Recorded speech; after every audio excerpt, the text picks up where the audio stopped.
तो मित्रों, आज का विषय है, यदि गर्भवती स्त्री ये 3 काम कर ले तो बैमाता उसके बच्चे की किस्मत में राजयोग लिख देती हैं। बैमाता वनस्पति और प्रजनन की देवी हैं। वो संतान प्रदान करती हैं और प्रसव के दौरान सहायता करती हैं। देवी नवजात बच्चे के जन्म के 6ठे दिन उसका भाग्य लिखती हैं।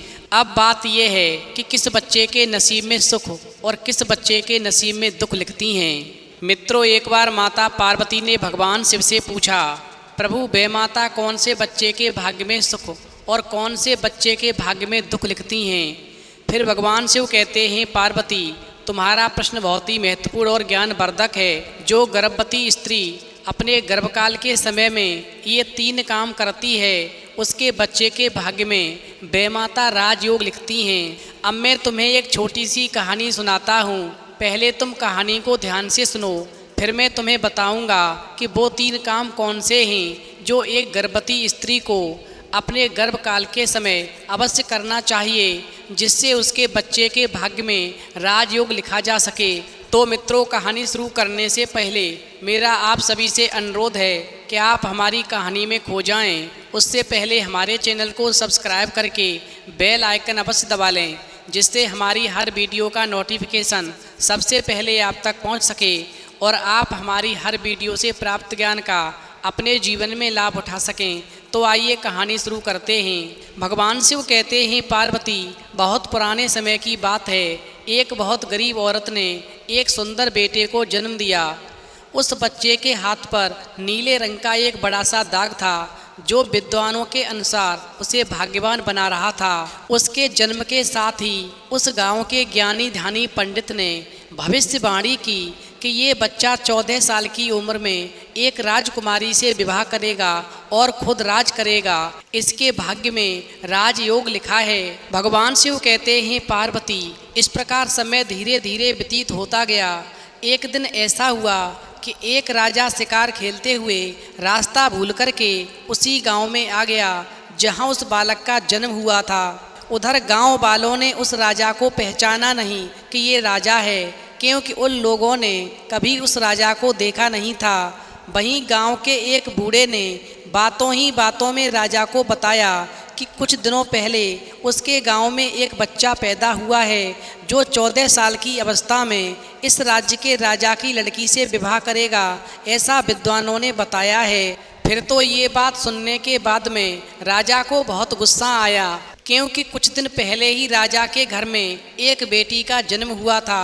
वहीं राजा वैसे भी बहुत ही घमंडी और कठोर हृदय का व्यक्ति था। इस प्रकार राजा ने सोचा, क्यों न मैं उस गरीब औरत को कुछ धन दे करके उसका बच्चा इससे ले लूं और उस बच्चे का काम तमाम कर दूं, तो ना ही वो भाग्यवान बच्चा रहेगा और ना ही मेरी राजकुमारी से विवाह कर पाएगा। और फिर ऐसा सोच करके राजा उस गांव के व्यक्ति से कहने लगा, बाबा तुम मुझे उस औरत के पास ले चलो जिसने इतने सुंदर और भाग्यशाली बच्चे को जन्म दिया है, जो राजा की लड़की के साथ में शादी करेगा।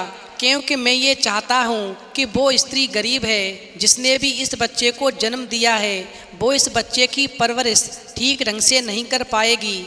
इसलिए मैं ये चाहता हूँ कि इस बच्चे की परवरिश ठीक ढंग से होनी चाहिए और मैं इस बच्चे को ठीक ढंग से पालकर बड़ा करूँगा। वहीं बूढ़ा आदमी जो था उस राजा को उस भाग्यवान बच्चे की माँ के पास ले गया। वहीं राजा ने उस गरीब बूढ़ी माँ से अपना बच्चा देने की विनती की और कहा, तुम बहुत गरीब हो, इस बच्चे को कैसे पाल पाओगी? ये बच्चा मुझे दे दो, मैं इसे बहुत अच्छी तरह से पालूंगा। वहीं गरीब औरत जो थी उस राजा को अपना बच्चा देने से इनकार करती रही। तब राजा ने उसे बहुत सा धन दिया और बोला, इस धन से तुम अपना पेट पालना और जब ये तुम्हारा भाग्यवान बेटा बड़ा हो जाएगा तो खुद ही तुम्हारे पास आ जाएगा। भगवान शिव कहते हैं, पार्वती इस प्रकार गरीब माँ ने सोचा, चूँकि ये बहुत ही भाग्यशाली बच्चा है, इसीलिए ये अमीर आदमी इसे लेने के लिए मेरे घर पर आ पहुँचा है। शायद यही ईश्वर की इच्छा है। वहीं बहुत सोच विचार करने के बाद में उस गरीब माँ ने अपना बच्चा राजा को दे दिया। उधर राजा ने उस बच्चे के लिए एक लकड़ी का संदूक खरीदा और उस संदूक में डालकर बहते हुए पानी में छोड़ दिया और फिर राजा ने सोचा कि दम घुटने से बच्चा इस संदूक के अंदर ही मर जाएगा। और फिर राजा ये सोच कर के मन ही मन बहुत खुश हो रहा था कि उसने अपनी प्यारी सी बेटी को उस अनचाहे पति से बचा लिया। भगवान शिव कहते हैं, पार्वती, मारने वाले से बचाने वाला बड़ा होता है। यही उस बच्चे के साथ भी हुआ। वो लकड़ी का संदूक बहते बहते एक पनचक्की में जाकर अटक गया और उस पनचक्की पर काम करने वाले नौकर ने जब वो लकड़ी का बक्सा देखा तो वो बहुत खुश हुआ और उसने सोचा कि इस बक्से में ज़रूर ढेर सारा धन होगा। और फिर उस नौकर ने पानी में घुस कर के उस संदूक को बाहर निकाला।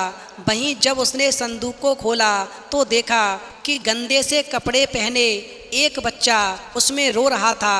वहीं नौकर ने सोचा कि ये बच्चा मेरे किस काम का है, क्यों न मैं इस बच्चे को पनचक्की के मालिक के पास ले जाऊं, वो ज़रूर इस बच्चे को अपने पास रख लेगा, क्योंकि उसका अपना कोई बच्चा भी नहीं है। वहीं ऐसा सोच कर के वो नौकर उस बच्चे को अपने मालिक के पास ले गया।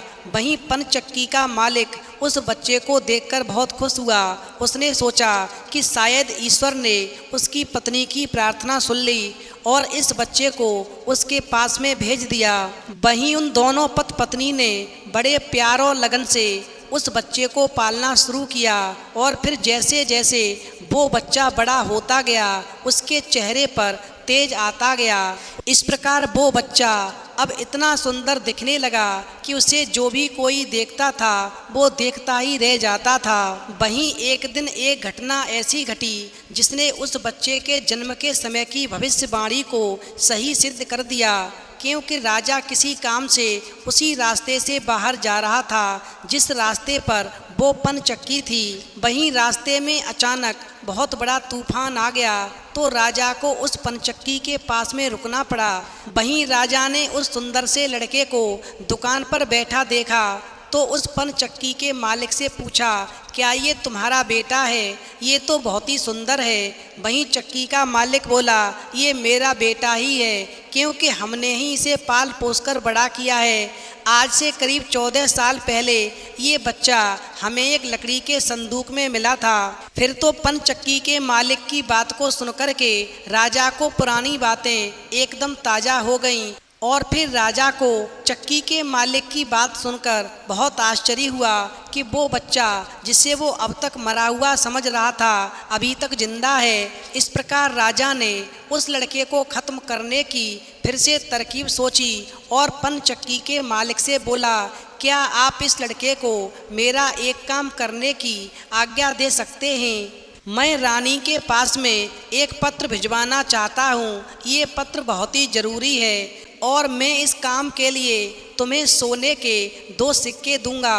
वहीं लड़के ने फौरन हाँ कर दी और चक्की का मालिक भी उसे भेजने के लिए तैयार हो गया। वहीं राजा ने झट से अपनी रानी को एक पत्र लिखा और पत्र में लिख दिया कि जैसे ही ये लड़का तुम्हारे पास में मेरा ये पत्र लेकर पहुँचे तुम इसे शीघ्र ही मरवा देना और महल से दूर दफना भी देना। मगर ध्यान रखना, ये सब कुछ मेरे वापस आने से पहले ही हो जाना चाहिए। और फिर इतना लिखने के बाद में राजा ने लिफाफे का मुंह बंद कर दिया और उस लड़के को पत्र दे दिया। वहीं लड़का उस पत्र को लेकर के राजमहल की ओर चल दिया। चूँकि वो लड़का आज तक अपने घर से कहीं बहुत दूर नहीं गया था, अतः राजमहल का रास्ता नहीं ढूंढ सका और जंगल में ही भटकने लगा। शाम ढल चुकी थी, तभी अंधेरे में उसे दूर से रोशनी आती दिखाई दी। फिर तो वो लड़का दौड़ कर के उस रोशनी की तरफ पहुंच गया तो वहाँ क्या देखता है कि वहाँ पर एक छोटा सा कच्चा घर था और उस घर में कोई दरवाज़ा नहीं था। और फिर जब वो लड़का उस घर में घुसा तो उसने देखा कि एक बूढ़ी औरत आग जलाए बिल्कुल अकेली बैठी है। वहीं वो औरत उस लड़के को अपने सामने देख कर के डर गई और फिर उसने लड़के से पूछा, बेटा तू कहाँ से आ रहा है और तुझे कहाँ जाना है? वहीं लड़के ने जवाब दिया, मैं पास के गांव की पनचक्की से आ रहा हूँ और रानी माँ को ये खत देने के लिए जा रहा हूँ, पर मैं इस जंगल में अपना रास्ता भूल गया हूँ और रास्ता ढूंढते ढूंढते शाम हो गई है। अतः मुझे अंधेरे में केवल यही घर दिखाई दिया है, इसलिए मैं रात गुजारने के लिए इस घर में आ गया हूँ। उधर उस बूढ़ी औरत को उस लड़के पर बहुत दया आ गई, चूँकि वो डाकुओं के ठहरने की जगह थी और वो बूढ़ी औरत उन डाकुओं की नौकरानी थी। वहीं उस नौकरानी को डर था कि अगर डाकुओं ने इस व्यक्ति को देख लिया तो वो इस लड़के को मार डालेंगे। वहीं पहले तो लड़के को ये जान कर के डर लगा कि वो डाकुओं के घर में घुस आया है, पर अंधेरे में कहीं और भी जाना आसान काम नहीं था, क्योंकि जंगल में चारों ओर अंधेरा था। वहीं दिन भर चलने के कारण वो बहुत थक चुका था, सो उसे बहुत जोरों की नींद आ रही थी। भगवान शिव कहते ही पार्वती, इस प्रकार वो गरीब लड़का उस बुढ़िया के कहने पर घर के एक कोने में चुपचाप जमीन पर सो गया। वहीं आधी रात के बाद में जब डाकू उस घर में वापस आए तो एक अजनबी लड़के को अपने घर में सोता हुआ देख करके अपनी नौकरानी पर बहुत गुस्सा करने लगे। वहीं नौकरानी ने डाकुओं को सारी बात बता दी और चिट्ठी भी डाकुओं के सरदार के हाथ पर रख दी। वहीं राजा की मोहर देख करके उन डाकुओं को उस चिट्ठी पर कुछ शक हुआ तो सरदार ने बड़ी सावधानी से उस चिट्ठी को खोलकर पढ़ा तो सोते हुए उस लड़के पर डाकुओं को तरस आ गया। वहीं डाकुओं ने चिट्ठी को फाड़ दिया और एक दूसरी चिट्ठी उसमें रख दी और उस चिट्ठी में लिख दिया कि जैसे ही ये लड़का राजमहल में पहुँचे तुम इस लड़के से अपनी राजकुमारी का विवाह कर देना और ये काम मेरे वापस आने से पहले ही हो जाना चाहिए। और फिर डाकुओं ने वो खत जो था लड़के के सामने रख दिया। वहीं सुबह होने से पहले ही डाकू वहाँ से चले गए और इधर जब वो लड़का सुबह सोकर उठा तो डाकुओं की बूढ़ी नौकरानी ने उस गरीब लड़के को जलपान कराया। वहीं जलपान करने के बाद में वो लड़का जो था राजमहल की ओर चल पड़ा। उधर राजमहल पहुंच कर के उसने वो खत रानी माँ तक पहुंचा दिया। वहीं रानी ने जब खत पढ़ा तो उसे बड़ा आश्चर्य हुआ कि राजा ने ये कैसी आज्ञा दी है, एक अनजान लड़के से वो अपनी राजकुमारी का विवाह कर दे। चूँकि खत पर राजा की मोहर लगी हुई थी अतः ये कोई धोखा भी नहीं हो सकता था। चूँकि राजा के वापस आने से पहले ही उसे अपनी बेटी का विवाह उस लड़के से करना था। उधर रानी ने लड़के को अपने पास बुलवाया और उसका भोला भाला और सुंदर चेहरा उसे बहुत पसंद आ गया और फिर अगले दिन ही रानी ने अपनी बेटी का विवाह उस गरीब लड़के के साथ में कर दिया। भगवान शिव कहते ही पार्वती, लड़का राजकुमारी के साथ में सुख से उस महल में ही रहने लगा। वहीं कुछ महीनों के बाद में राजा वापस अपने महल में आया तो उस लड़के के बारे में जानने के लिए बहुत उत्सुक था, पर उसे जब ये पता लगा कि रानी ने राजकुमारी का विवाह उसी लड़के से करवा दिया है जिसे वो मरवाना चाहता है, फिर तो राजा को रानी पर बहुत गुस्सा आया, क्योंकि राजा जिस बात को होने नहीं देना चाहता था उसकी पत्नी ने वैसा ही कर दिया। और फिर राजा ने अपनी पत्नी से वो खत मांगा जो राजा ने उस लड़के के हाथों से भिजवाया था। वहीं राजा ने उस खत में जब उस लड़के से राजकुमारी के विवाह की बात लिखी देखी तो राजा ऐसा देख कर के हतप्रभ रह गया। उसे लड़के पर शक हुआ कि लड़का पढ़ा लिखा है, जरूर रास्ते में उसने खत बदल दिया होगा। वहीं उसने लड़के को अपने पास बुलवाया और सच्चाई बताने की आज्ञा दी, परंतु वो गरीब लड़का बोला, हे राजन, मुझे कुछ भी नहीं पता कि इस खत में आपने क्या लिखा था, क्योंकि मैं तो इसे ऐसा ही लेकर आया हूँ। हाँ, जंगल में मैंने एक पुराने घर में रात जरूर गुजारी थी, क्योंकि मैं राजमहल का रास्ता नहीं ढूंढ पाया था और जंगल में ही भटक रहा था। वहीं राजा को उस लड़के की बात पर विश्वास नहीं हुआ। वैसे भी राजा को उस लड़के से बहुत नफरत थी। राजा नहीं चाहता था कि उसकी बेटी से शादी करने के बाद में वो गरीब कंगाल लड़का इस राज्य का राजा बने। और फिर राजा लड़के से बोला, मेरी गैर हाजिरी में रानी ने मेरी बेटी की शादी तुझ कंगाल से कर दी है, पर मैं इस शादी को तब तक अपनी सहमति नहीं दूंगा जब तक तू मुझे शैतान के 3 सोने के बाल लाकर नहीं दे देता है। यदि तू मुझे शैतान के सोने के 3 बाल लाकर दे दे तो मैं तुझे अपना दामाद स्वीकार कर लूँगा। और यदि तूने ये 3 सोने के बाल मुझे लाकर दे दिए तो सही मायने में तू मेरी बेटी का पति बन जाएगा।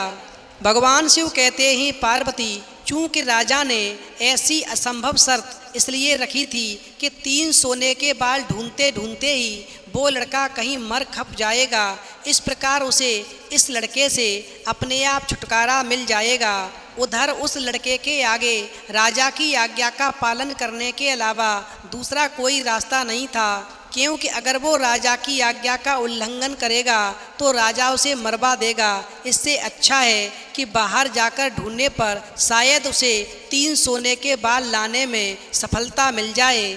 और फिर ऐसा सोच कर के वो गरीब लड़का जो था रात के अंधेरे में ही शैतान के सोने के 3 बाल ढूंढने निकल पड़ा।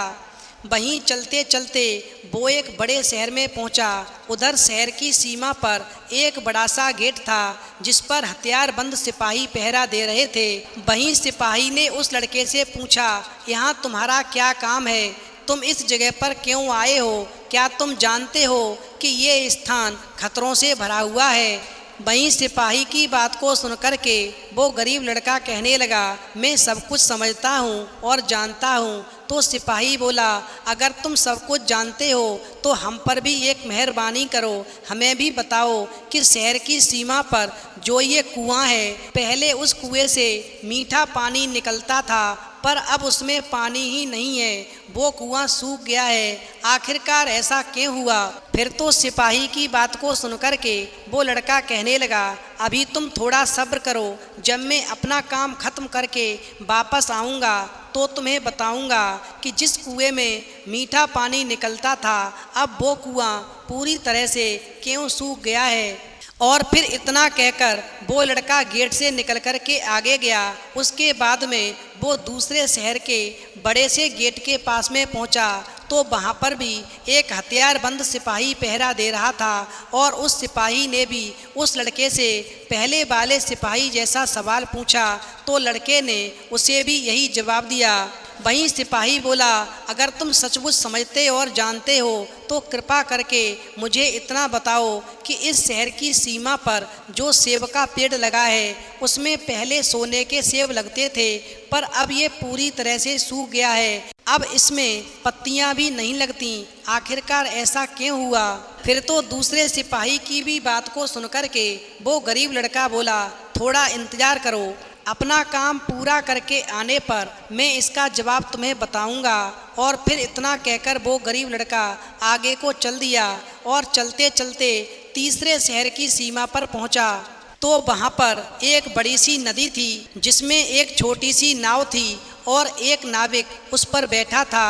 वहीं नाविक ने उससे पूछा, तुम यहाँ पर क्यों आए हो? क्या तुम जानते और समझते हो कि ये जगह खतरों से भरी है? तो लड़का नाविक से कहने लगा, तुम चिंता मत करो, मैं सब कुछ जानता हूँ और सब कुछ समझता हूँ।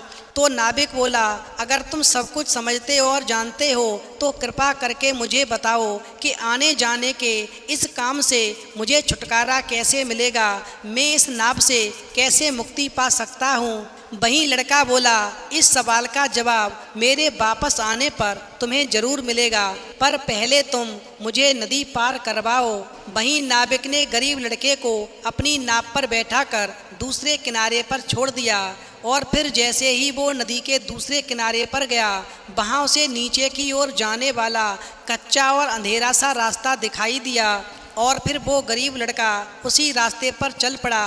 वहीं काफ़ी नीचे पहुँचने पर उसे एक बूढ़ी औरत आंगन में बैठी हुई दिखाई पड़ी और फिर जैसे ही उसने उस घर में प्रवेश किया तो उस बूढ़ी औरत ने उस गरीब लड़के से पूछा, अरे बच्चे, तू कौन है और यहाँ पर क्यों आया है? तुझे पता नहीं कि यहाँ पर शैतान रहता है? तो लड़का कहने लगा, तुम चिंता मत करो, मैं ठीक जगह पर आ गया हूँ, अब तुम मेरी सहायता करो, मुझे शैतान के सिर के 3 सोने के बाल चाहिए, नहीं तो मुझे मेरी पत्नी वापस नहीं मिलेगी। फिर तो उस गरीब लड़के की बात को सुनकर के बूढ़ी औरत बोली, बेटा, ये तो तेरी बहुत बड़ी मांग है, इसे पूरा करना इतना आसान नहीं है, क्योंकि जब राक्षस घर पर आकर तुझे यहाँ पर देखेगा तो कच्चा ही चबा जाएगा, इसलिए अब मुझे ही तेरी रक्षा करनी पड़ेगी। चूंकि उस बूढ़ी औरत को लड़के पर तरस आ गया और फिर उस जादूगरनी ने उस गरीब लड़के को चींटा बना करके उसे अपनी चुन्नटों में छुपा लिया। वहीं लड़का बोला, हे बूढ़ी माँ, मुझे आपसे 3 सवालों के जवाब भी पूछने हैं। मेरा पहला सवाल है, एक कुआं जिसमें से पहले शरबत की तरह मीठा पानी निकलता था, आजकल क्यों सूख गया है? दूसरा सवाल मेरा ये है कि एक सेब का पेड़ जिस पर पहले सोने के सेब लगते थे, अब उस पर पत्ते भी नहीं लगते, आखिरकार ऐसा क्यों हुआ? वहीं मेरा तीसरा सवाल ये है कि एक नाविक को क्यों हमेशा इधर से उधर जाना पड़ता है, उसे इस कार्य से छुटकारा क्यों नहीं मिलता है? वहीं बूढ़ी धायमा बोली, बेटा ये तीनों ही बड़े कठिन सवाल हैं, इन सवालों के जवाब भी हमें राक्षस से ही मिल सकते हैं। मैं तेरे लिए बालों के साथ साथ ये भी कोशिश करूंगी कि तुझे तेरे तीनों सवालों के उत्तर भी मिल सकें। भगवान शिव कहते हैं, पार्वती, इस प्रकार शाम को जब राक्षस घर पहुंचा तो अंदर घुसते ही उसने शोर मचाना शुरू कर दिया कि मुझे अपने घर में किसी मनुष्य की गंध आ रही है, आज जरूर कुछ गड़बड़ है, यहाँ कौन आदमी आया था? और फिर इतना कहकर उसने पूरे घर में झांक कर देखा पर उसे कोई भी मनुष्य नहीं मिला। फिर तो धायमा जो थी उस शैतान पर गुस्सा करने लगी और बोली, अभी कुछ देर पहले ही मैंने पूरा घर साफ किया है, मुझे तो यहाँ पर कोई मनुष्य दिखाई नहीं दिया, लगता है तेरी नाक में ही मानस गंध घुस गई है, चुपचाप आराम से बैठकर और भोजन कर। वहीं राक्षस को जब कोई मनुष्य नहीं मिला तो उसे अपनी धाय माँ की बात पर विश्वास करना पड़ा और चुपचाप खाना खाकर वहीं जमीन पर बिछी हुई बड़ी सी चटाई पर लेट गया और लेटते ही लेटते उसे नींद आ गई। उधर उसकी धाय माँ भी आज उसके पास बिछी दूसरी चटाई पर लेट गई, क्योंकि आज उसे उस राक्षस के बालों से उसके सोने के 3 बाल तोड़ने थे। वहीं शैतान जैसे ही नींद में जोर जोर से खर्राटे लेने लगा तो धाय माँ ने शैतान के सिर से सोने का 1 बाल उखाड़ लिया। वहीं शैतान जो था दर्द से कराह उठा और बोला, अरे माँ, तू ये क्या कर रही है, मेरे बाल क्यों खींच रही है? तो धाय माँ बोली, बेटा, मैंने अभी भयंकर सपना देखा तो डर के मारे तेरे बाल पकड़ लिए। वहीं अपनी माँ की बात सुनकर के वो राक्षस बोला, ऐसा कौन सा सपना था जिससे तू इतना डर गई? तो बूढ़ी धायमा बोली, मैंने सपने में देखा कि बाजार वाला कुआं जिससे शरबत निकलता था अब सूखा पड़ा है, इसमें किसका कसूर है? वहीं धाय माँ की बात को सुनकर के राक्षस बोला, इसे सिवाय मेरे कोई नहीं जानता। उस कुएं के नीचे एक बड़ा सा पत्थर है और उसी पत्थर के नीचे एक बड़ा सा मेढक रहता है। अगर उस बड़े से मेढक को मार दिया जाए तो उस कुएं से फिर से शरबत निकलना शुरू हो जाएगा। और इतना कहकर के शैतान जो था फिर जोर जोर से खर्राटे भरने लगा। वहीं धाय माँ को फिर से जब विश्वास हो गया कि शैतान पूरी तरह से सो गया है तो उसने उसके सिर से सोने का दूसरा बाल उखाड़ लिया। वहीं राक्षस फिर से जोर से चीखा और बोला, ए माँ, मेरे बाल क्यों उखाड़ रही है? तो धाय माँ बोली, बेटा बुरा मत मान, मैंने फिर से एक अजीब सा सपना देखा था, तभी डर के मारे तेरे बाल मेरे हाथ में आ गए। वहीं राक्षस ने पूछा, ऐसा कौन सा सपना था? वहीं बूढ़ी माँ बोली, मैंने इस बार सपने में देखा कि उस राज्य की सीमा पर जो सेब का एक पेड़ है जिस पर पहले सोने के सेब लगते थे अब वो सूख गया है, इसके सूखने का आखिर कारण क्या है? वहीं राक्षस बोला, इस पेड़ की जड़ में एक चूहा रहता है जो इसकी जड़ों को काटता रहता है, अगर उस चूहे को मार दिया जाए तो वो पेड़ फिर से सोने के सेब देने लगेगा। पर अब तू मुझे अपने सपनों से परेशान मत कर, मुझे चैन से सोने दे। और इतना कहकर के थोड़ी देर बाद ही वो राक्षस फिर से सो गया और जोर जोर से खर्राटे लेने लगा। उधर तीसरी बार जैसे ही जादूगरनी माँ को लगा कि राक्षस फिर से सचमुच सो गया है तो उसने तीसरी बार फिर से सोने का बाल उखाड़ लिया। अब तो राक्षस गुस्से से आग बबूला हो गया और धाय माँ को खरी खोटी सुनाने लगा। वहीं धाय माँ जो थी शैतान को शांत करने की कोशिश करने लगी। फिर बड़े प्यार से बोली, बेटा मैं इन अजीब अजीब सपनों का क्या करूं? अभी अभी मैंने फिर से एक अजीब सा सपना देखा। वहीं राक्षस कहने लगा, इस बार तुमने ऐसा कौन सा सपना देखा? जल्दी बोल, मुझे जोर से नींद आ रही है। वहीं जादूगरनी धाय माँ कहने लगी, मैंने सपने में इस बार देखा, मुझसे एक नाविक शिकायत कर रहा था कि उसे हर समय इधर से उधर जाना पड़ता है। उसे इस नाव से छुटकारा क्यों नहीं मिलता? इसमें उसका क्या कसूर है? वहीं राक्षस बोला, वो नाविक मूर्ख है। जिस दिन वो किसी और आदमी के हाथ में अपना चंपू दे देगा, उसे हर रोज के आने जाने से छुटकारा मिल जाएगा। और फिर इतना कहकर के राक्षस फिर से अपनी चटाई पर लेट गया और खर्राटे लेने लगा। उसी समय धाय माँ ने मौका पाकर उस गरीब लड़के को अपनी चुन्नट से निकाला और उसे 3 सोने के बाल दे करके और उसे उसके तीनों सवालों का जवाब दे करके तुरंत ही वहाँ से भगा दिया। भगवान शिव कहते हैं, पार्वती, इस प्रकार उस गरीब लड़के ने हृदय से उस धाय माँ को धन्यवाद दिया और अपने ससुर के राज्य की ओर चल पड़ा। वहीं रास्ते में उसे वही नाविक और पहरा देते हुए दोनों सिपाही मिले और फिर नाविक ने जब उसे दूसरी ओर उतारा तो वो लड़का बोला, तुम अपना ये चंपू किसी और के हाथ में दे देना, तभी तुम्हें इस रोज के आने जाने से छुटकारा मिल जाएगा। वहीं जब सिपाही को उसने उसके प्रश्न का उत्तर बताया तो सिपाही ने बहुत सा धन एक गधे पर लाद करके उस लड़के को इनाम के रूप में दे दिया। उधर उस धन से लदे हुए गधे को लेकर के वो लड़का जब पहले सिपाही के पास पहुंचा तो उसे भी उसके प्रश्न का उत्तर बताया तो उस सिपाही ने भी बहुत सा धन एक गधे पर लाद कर उस लड़के को इनाम में दे दिया। भगवान शिव कहते हैं, पार्वती, इस प्रकार वो गरीब लड़का सोने के 3 बाल और 2 गधों पर ढेर सारा धन लेकर के अपने ससुर यानी राजा के पास में पहुंचा तो राजा ऐसा नज़ारा देख करके हैरान रह गया।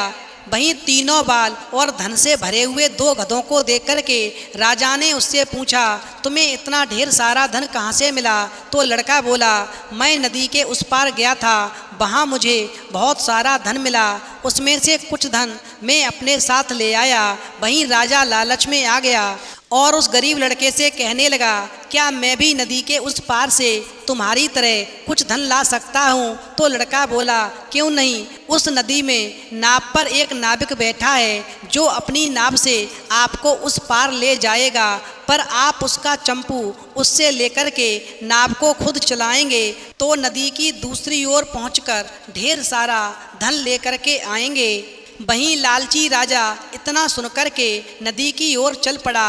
वहाँ सचमुच ही एक छोटी सी नाव पर एक नाविक बैठा था। वहीं राजा उस नाविक के पास गया और उसके हाथ से उसका चंपू लेकर के खुद नाव चलाने लगा।